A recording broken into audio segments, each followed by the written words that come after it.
Sa mga tatalakayin po natin yan, yung issue tungkol po dito sa war on drugs mga kapuso at siyempre, alamin natin ang sitwasyon ng ating mga kababayan na hanggang ngayon ay pa rin natin yan. bumabangon, pilit ng bumabangon dun sa hagupit ng bagyong Christine. Pero nasa linya na po natin si Attorney Rowena Daroy, profesor ng UP College of Law. Siyempre ko siya sa SOS. SOS, Serbisyo on the Spot, tuwing alas DCBB. 2:30 ng hapon po dito sa DCBB. Weng, nung nawala ako sa hapon, ito namimiss ko ngayon eh. Si Attorney Daroy. Attorney Daroy. Attorney, magandang umaga. Si Joel Subang ito. Good morning po. Good morning. Para naman kailangan nyo na introduction. Kilala kayo. Good morning po, Attorney. Ang dami, merong tanong si Weng eh. ang dami kong tanong doon sa nangyari kahapon sa naging pag-amin. Siguro po narinig na ninyo. Yung pag-amin po ng dating Pangulo na sinasabi muna niya na may inaako ko yung responsibilidad doon sa Oplan Tukhang. Pero personal ang krimen doon sa nakapatay. So, ibig sabihin, hindi mo siya pwedeng habulin. Siya po'y matagal nang wala sa pwesto. Meron sinasabing mga command responsibility. Makahabol pa ba ang kanyang responsibilidad dito, Attorney Rowie? Dalawang nakikita ko dyan, no, na sinabi niya yung statement. Una, parang bilang presidente noon at nag-utos ng kanyang mga galamay na supilin yung mga drug pushers, no? Opo. Pangalawa, isang taong a personal person, somebody like you and me, na naiinis na sa mga nangyayari sa kanyang lugar at may sarili siyang tropa, barkada, halika nga, tulungan niyo ako. Parang wild west. Hindi ba? Nawala talagang mga leaders.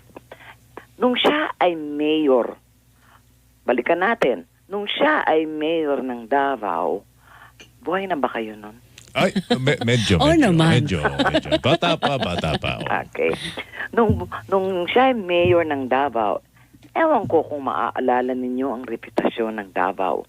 Wild West, nothing works. Parang patayan left and right and et cetera. Talagang anything goes. Nung naging mayor siya, yun yung tinatanong kanina, yung nabanggit kanina ni Weng na political will. Meron siyang political will na supilin lahat yan. Kaya siya naging popular at kaya siya nagkaroon ng lakas na loob para tumakbong presidente. Kasi kumbagay, nalinis niya yon. Davao, let us recall, is one of the largest cities in the world. Not in population, but in area. Kaya nga nakikita natin siyang nakamotor dyan, yun ang halang, big bike, di ba? Napaikot-ikot, kasi hindi mo kakayanin lahat yan. So, na-inspire siya doon.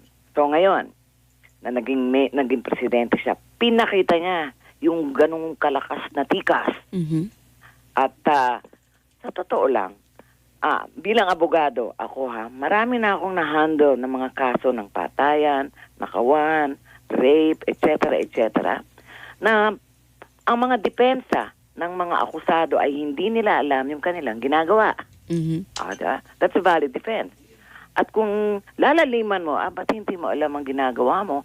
At syempre, lahat sila kasi ay under the influence of drugs. Okay? So, yung pagiging anti-drugs, hindi lang nasasabi siguro ni Duterte dahil mainit ang ulo niya lagi, ay may may kinalaman niya sa isang link. So parang ang nakikita ko, pag nawala ang drugs, mawawala yung mga dahilan kung bakit ang hindi naman lahat, no?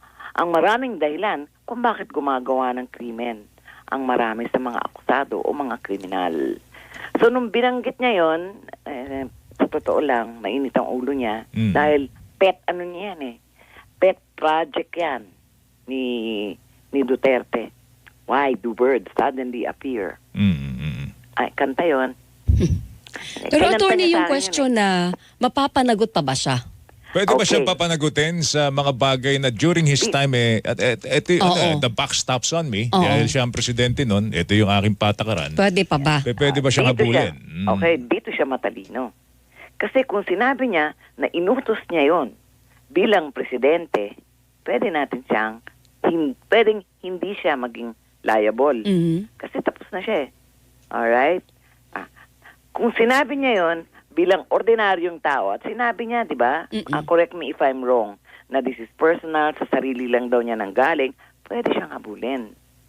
Titingnan muna natin kung kailan, ito na, ang hirap ng investigasyon dyan, sino yung taong nawalan ng buhay, sino yung bumarel sa taong yun, bago pa lang natin puntahan or investiga further kung sino ang nag-utos, kung may nag-utos, kung sino nag-utos na barilin, yung binaril. Okay, so yun yung sinasabi ng dating presidente na personal ang krimen. So kung sino yung nakapatay, cargo niya yon. Yes. Yon. So wala na tayong pag-uusapan dito na pwede siyang habulin dahil nagkaroon siya ng command responsibility before dahil tapos na yung issue na yon nung magtapos ang kanyang termino. Hindi. Iba yun ha. Iba yung political, iba yung personal. Uh-huh. Sa personal, pupuntahan mo muna kung sino yung pumatay. Yes. Sa investigasyon noon at saka sa pagdating ng litisan, titignan natin or during the investigation bago maglitisan, magsasabi ba yung akusado o yung suspect ng inutos lang po sa akin yun. Dahil kung hindi niya sinabi yun, hindi tayo makaka-backtrack at titignan kung sino yung umutos. So, hanggang dun lang. Yung kung ano naman, kung political yon, kailangan titignan mo, is this part of his duty as the president? Sa totoo lang, kahit na anong sabihin mo, is part of your presidential duty. Yes. Okay. But, yung mga tao sa ilalim mo, susundan mo ba yung presidente kung mali ang ginagawa or ang inuutos? So, kung sumunod. Obviously, attorney, marami sumunod eh. Kung sumunod. and I have a feeling sumunod sila kasi may ibang pakay. What do you mean? Meaning? Alright, number one, siguro may pabuya. Or pangalawa, siguro ang mga hindi ako nagsasabi ng ito yon ha. Siguro lang. Siguro may pabuya at pangalawa, siguro meron silang mga personal interest dun sa mga gusto nilang tugisin na mga drug pushers. Like siguro kamag-anak niya ay na ganito, na ganyan. Hindi ba pwedeng pagsunod lang dahil utos ng kanilang commander-in-chief? Pwede. Pero hindi yan kasama sa pag-uutos ng commander-in-chief, pumatay ka. At pangatlo... paano po yung sinabi niya na inamin niya sa hearing kahapon na pin-encourage niya sa mga pulis na manlaban yung mga suspect na inaaresto nila at alam mo naman na pag nanlaban ko ano resulta nun? Yes, totoo. Ibig sabihin, pag ikaw ay... Hindi ba incriminating yun? Yung sinabi niya? Oo. Teka, dalawang issue yan sinabi mo, whether it's incriminating and whether yung in-encourage niya na maging lumaban, no? Maglaban.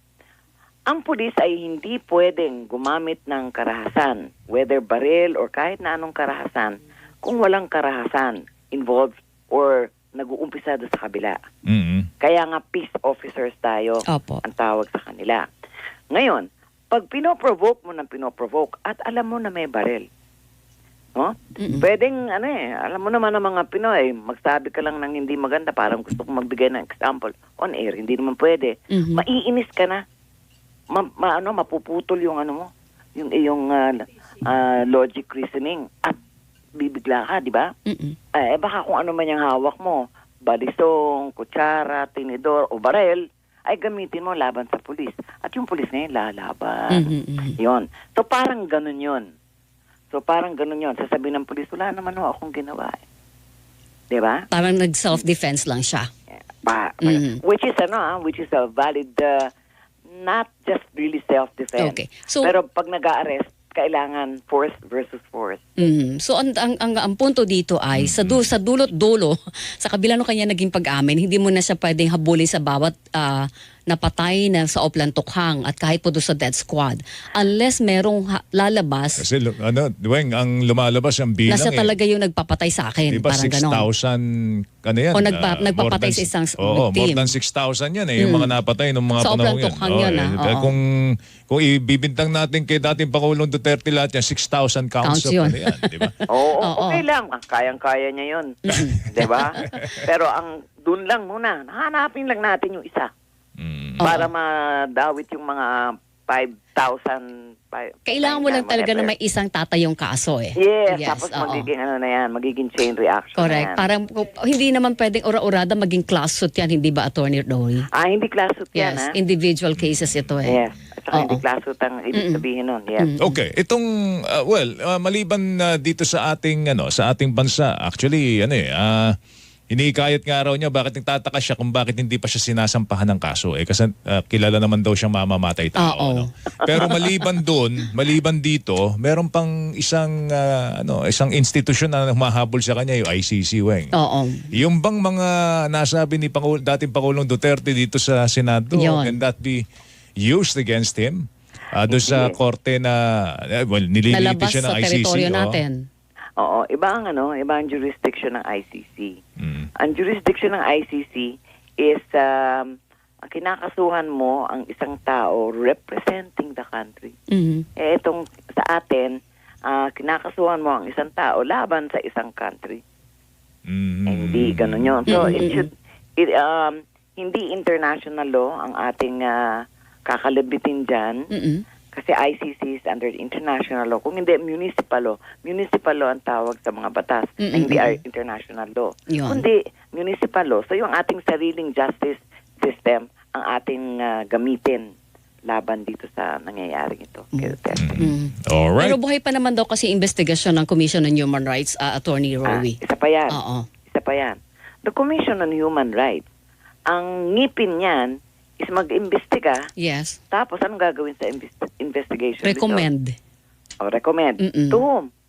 Sa Wow. proper agency ng gobyerno. Tapos Estado anong siguro. gagawin? Nagagawa na naman sila ng sarili nila. Yes. Balik sa dating sa sa ground zero kumbaga.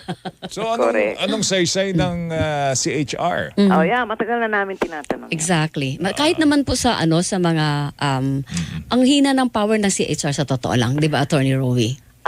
We must remember that the CHR was created under the Constitution as a knee-jerk reaction against, kasi 1987, katatapos lang nung termino ni Ferdinand Marcos. Senior. Ang dami, senior, no? At ang daming clamor na, ang daming human rights violence. So, alika, magtayo ng commission. So, yun ang knee-jerk reaction ng ating framers. Parang PCGG lang yan Baka kinakailangan na pong i-revisit yung batas. No? Very good. Ayusin, no? Gusto ko sana sabihin niya, pero inunahan mo ko, buti nang galing kayo. Hindi, dapat palakasin natin ang kapangyarihan ng CHR. Dati nga walang kahit power to sabihin ng CHR diba? Di ba, Attorney Rowie? Opo, investigate. O ngayon, Yun lang. Wala na. Tapos pag tumanggi na humarap sa kanila, wala silang poder dati na gawin persahin na humarap sa hanggang ngayon, kanila. Wala. Kaya ang lakas ng loob nila. Sige, mag-imbestiga ka. O ngayon, Wala na. correct. Anyway, sige, Nasa loob Attorney. ng UP yan. Attorney Rowie, we'll see you later. Thank you, Attorney Yes, Rowie. alligator. Okay. Thank you. Mag-ingat ka. Salamat. Thank you. Thank you. Attorney Rowena Daroy, mga kapuso ng UP College of Law.